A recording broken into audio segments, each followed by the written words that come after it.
జై శ్రీమన్నారాయణ. ఆపదాపహర్తారం దాతారం సర్వసంపద లోకాభిరామం శ్రీరామం భూయో భూయో నమామ్యహ.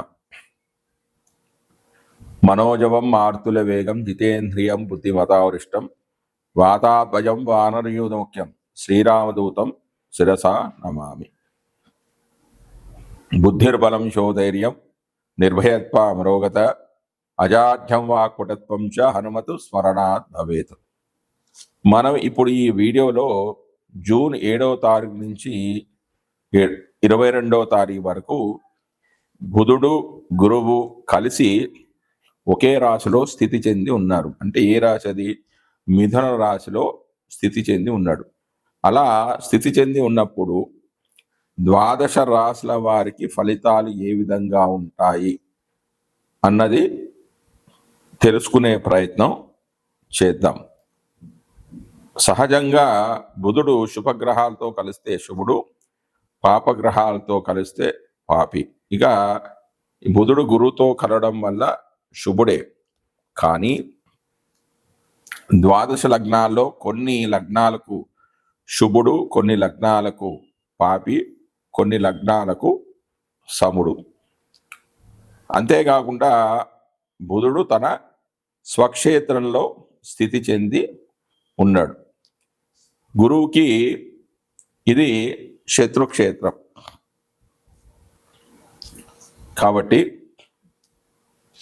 ద్వాదశ రాశుల వారికి లేదా ద్వాదశ లగ్నాల వారికి బుధ గురువులు కలిసి ఉన్నప్పుడు ఫలితాలు ఏ విధంగా ఉంటాయి అన్నది మనం ఇప్పుడు ఈ వీడియోలో తెలుసుకుందాం. అసలు బుధుడు అంటే ఏమిటి, బుధుడి యొక్క కారకత్వాలు ఏమిటి, గురుడి యొక్క కారకత్వాలు ఏమిటి అనేది తెలుసుకుందాం. బుధ కారకత్వాలు: వాక్కర్మ విద్య వినయో వివేకో మిత్రం సగోత్రం గణితం శృతీచ్చ విద్వాన్ సుచిరమాతల సంతతిచ్చ శిల్పీ కసానో మృదువాక్ త్రిదోష వాణిజ్య దుస్వప్న సమాన పుంసో వేదాంత మాతామహ యంత్ర మంత్ర వాయీభయో నర్తన కోశ సౌమ్య వాయువ్యకాష్ట ప్రియగోపురేగ్యాత్ అంటారంటే ఈ బుధుడు వాక్కారకుడు, విద్యకు కూడా కారకుడు, వినయానికి అంటే సౌమ్యంగా మాట్లాడడానికి, వివేకం అంటే ఆలోచనకు, మిత్రుడు, సగోత్రుడు, గణిత శాస్త్రం అంటే మ్యాథ్స్ టీచర్. అంటే బుధుడు బాగా ఉన్నప్పుడు వీళ్ళు మ్యాథ్స్ టీచర్స్, మ్యాథ్స్ లెక్చరర్స్ కావడానికి అవకాశం ఉంది. వేదం, పాండిత్యం, పవిత్రత, మేనమామ, సంతానము, శిల్పి, కళాకారుడు, బంగారం మొదలైనవి గిట్టు పెట్టడము, మెత్తని మాట, వాత పిత్త కఫ సమప్రకృతి, వ్యాపారానికి కూడా కారకుడు బుధుడు, దుస్వప్నము, శాంతి, నపుంసకుడు, వేదాంతము, మాతామహుడు అంటే తల్లి యొక్క తండ్రి, యంత్రాలు, మంత్రాలు, గుర్రము, భయము, నృత్యము, కోశాగారము, సౌమ్యత, వాయుమందు ప్రీతి, గోపురాలు బుధ కారకత్వానికి చెందినవిగా చెప్తారు. ఇంకా కావ్య కౌశలం అంటే కవితలు రాయడం, పుస్తకాలు రాయడం, రచనలు చేయడం, రసికత, జ్యోతిష్యం, తీర్థయాత్రలు, నాభి, ఆంధ్ర భాషా జ్ఞానం అంటే తెలుగు భాష మీద పరిజ్ఞానం, పక్షి భాషాది జ్ఞానం మొదలైనవి ఉత్తర కాలామృతంలో విశేషంగా చెప్పడం జరిగింది. ఈ కారకత్వాల మీద బుధుడి యొక్క ఆధిపత్యం అనేది ఉంటుంది. అంటే ఈ లక్షణాలు ఉన్నాయంటే వారి జాతకంలో బుధుడు చాలా మంచి స్థానంలో ఉన్నాడు అని చెప్పవచ్చు.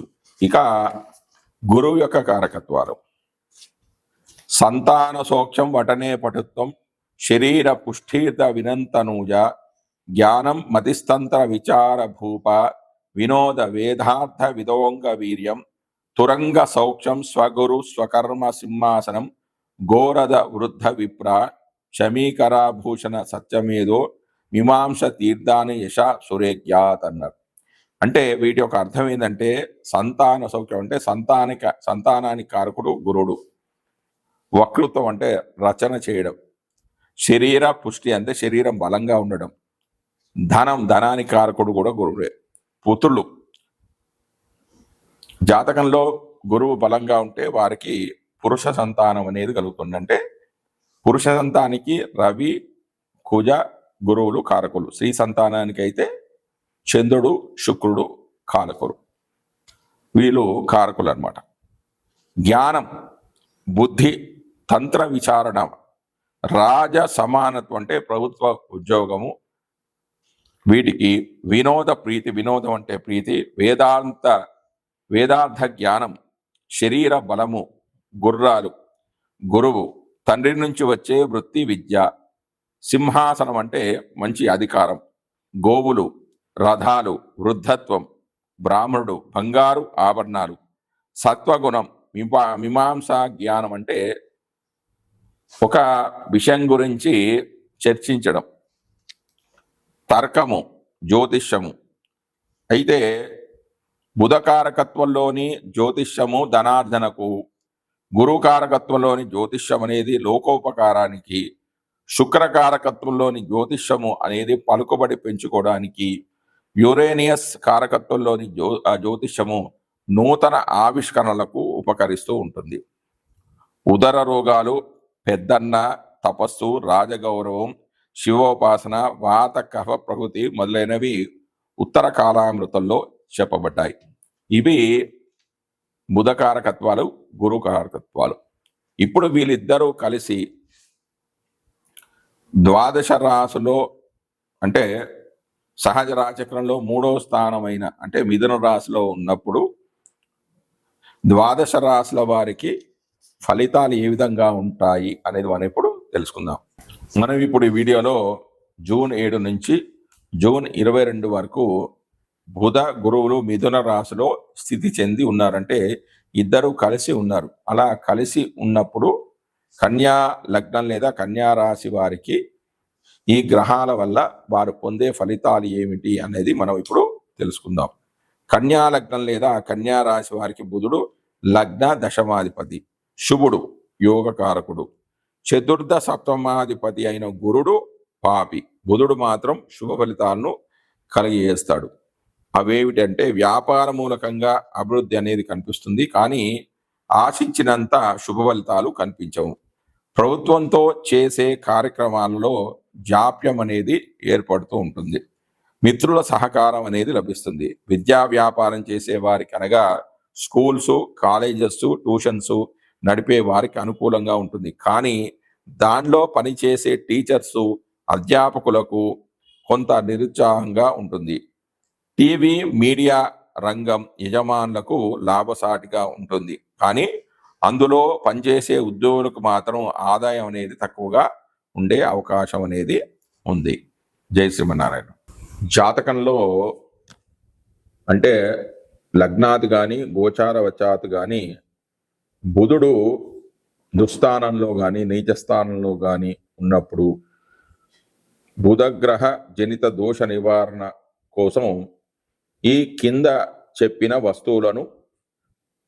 వస్తువులు శ్రేయస్కరమైన అంటే వీటిని దానం చేస్తే మంచి ఫలితాలు అనేవి వస్తాయి. అవేంటి? రత్నము, బంగారము, పచ్చ, దీనే మరకతమని అంటారు.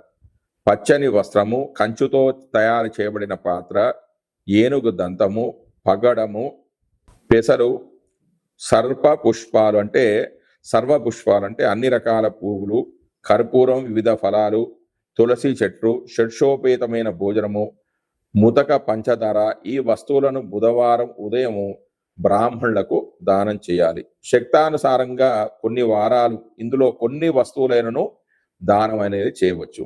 ఈ వస్తువులే కాకుండా నీళ్లలో ఆవు పేడ, అక్షతలు, పండ్లు, తేనె కలిపి సువర్ణ అంగుళీకము అంటే బంగారపు ఉంగరము మరియు ముచ్చపుటు ఉంగరము చేతికి ధరించి ఆ చేతితో ఆ జలం అంతటినీ బాగా కలిపి అంటే ఆవు పేడను తక్కువ మోతాదులో వేయాలి. ఆ నీటిని కాచి అంటే వేడి చేసి ఆ నీటితో స్నానం చేయటం వలన బుధుని ద్వారా జనించిన బాధలకు సత్వరం ఉపశమనం అనేది లభిస్తుంది. అంటే బుధుడి యొక్క దోషాలు అనేవి తొలగిపోతాయి. దాని తర్వాత గురుడు యొక్క పరిహారం. గురువునికి సంబంధించిన దానం చేయవలసిన వస్తువులు ఈ దిగువ తెలుపబడ్డాయి. ఈ విధంగా ఉన్నాయి. పుష్యరాగం అంటే కనక పుష్యరాగము, బంగారము, భూమి, ఉప్పు, పంచదార, పసుపు, నెయ్యి, శనగలు మొదలైనవి, మరియు చిత్రాన్నం అంటే పులిహోర, తేనె, గొడుగు, పుస్తకము, పసుపు వస్తువు, పసుపు రంగు పువ్వులు, పసుపు రంగు పండు, కంచు పాత్ర మొదలైన వాటిని గురువారం నాడు ప్రాతకాలంలో బ్రాహ్మణులకు దానం చేయవలను. ఈ విధంగా శక్తానుసారం కొన్ని పర్యాయాలు దానం చేసినట్లయితే గురుగ్రహ శాంతి అనేది కలుగుతూ ఉంటుంది. స్థాన విధి.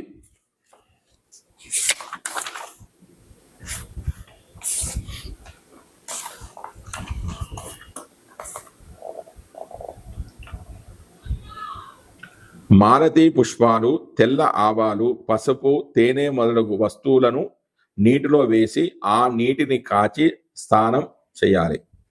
ఇంకా గురుగ్రహ శాంతి కొరకు ఫల వృక్షాలను నాటించుట మరియు పండ్లను విరివిగా దానం చేయడము వలన కూడా విశేషంగా ఉపయుక్తకరంగా ఉంటుంది. ఇంకా హోమంలో ఏం చెప్పారంటే బుధగ్రహ హోమం, అపమార్గం అంటే ఉత్తరేణి సమిధలతో హోమం చేసినా కూడా బుధుడు శాంతిస్తాడు. గురుగ్రహ హోమం అంటే పిప్పల అంటే రావి సమిధలతో హోమం చేసినా కూడా గురు దోషాలు అనేవి తొలగిపోతాయి. ఇంతేకాకుండా జ్యోతిర్విద్య భరణంలో కొన్ని శాంతి పరిహారాలు చెప్పడం జరిగింది. అవేమిటంటే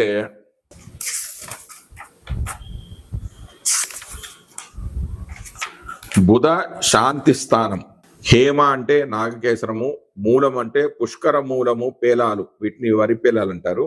ముత్యాలు, గోరోచనం అంటే బలిసిన ఎద్దుల పిత్తకోశంలో ఉండు పసుపు పచ్చని ఉండ, తేనె, పంచగవ్యం ఇవన్నీ కూడా కలిపిన నీటితో స్నానం చేయవలను. బుధ దోషం అనేది తొలగిపోవును.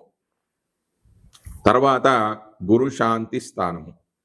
బృహస్పతి అశుభ స్థానములో ఉన్నప్పుడు, బృహస్పతి అంటే గురువు, అశుభ స్థానంలో ఉన్నప్పుడు తెల్ల ఆవాలు, ఎస్టి మధుకము, నీరు, మల్లె చిగురాకులు, మల్లె పూలు, యూధి అణువులు అంటే మల్లెలో చాలా రకాలు ఉన్నాయి. హిందూలో జుమి చమేలి అంటారు దీన్ని. వీటితో స్నానం చేసినచో రోగాలనేవి తొలగిపోతాయి. జై శ్రీమన్నారాయణ.